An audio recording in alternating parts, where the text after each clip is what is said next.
let me tell you, I know a little bit about energy, and that's going to be my baby when I get to D.C., is working on the energy independence that this nation needs, not just for national security, but for our future prosperity. We need to quit relying on foreign sources of energy.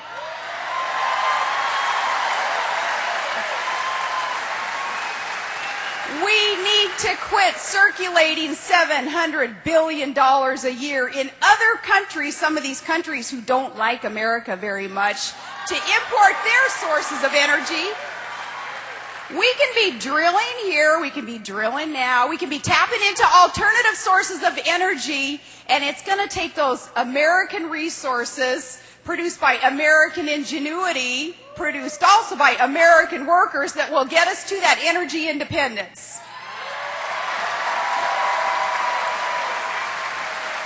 We'll talk a little bit about tonight, too, pension reforms that will help guarantee your retirement. Those things, pensions being promises, the things that, again, the government can do, playing an appropriate role to help you out. So this election, you're going to have a couple of choices, obviously, and it's going to come down to who you can trust. And it's going to come down to who has set an example for you, what you can look back on in terms of track record and precedent set by candidates. I want to take just a second to let you know kind of my worldview of what government should do to help the private sector in order to progress so that jobs can be created. Let me allow to hear what I did on a local level in a city and then in a state. I felt that government isn't always the solution. In fact, too often government's been the problem. So what I focused on first on a local level was getting into a community that I had grown up in, a small town, and there's nothing wrong with small towns. In fact, I think all the best people I know in the world come from small towns.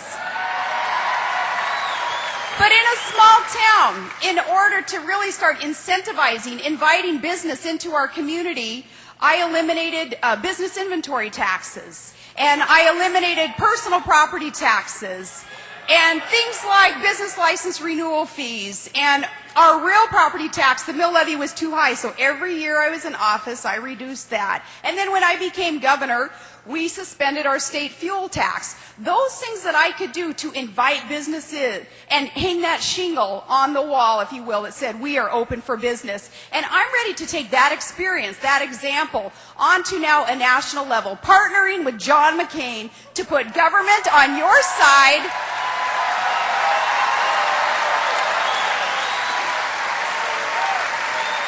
allowing you to keep more of what you earn and you produce so that your small businesses and your families can grow and can thrive and prosper. John's going to talk more detailed about that also, but I just want to let you know, Michigan, that this is an honor for me to be standing next to John McCain. We're in this for you. We're going to D.C. to shake things up. No more politics as usual. Pay close attention to what our opponent's plan is for economic recovery. His plan is to increase taxes. And at a time like this, that is the last thing our hurting economy can afford, is for government to be taking more from our small businesses and from our families. So with that, as you're paying close attention, be excited about John McCain. He is the maverick of the Senate. Let's send him to the White House.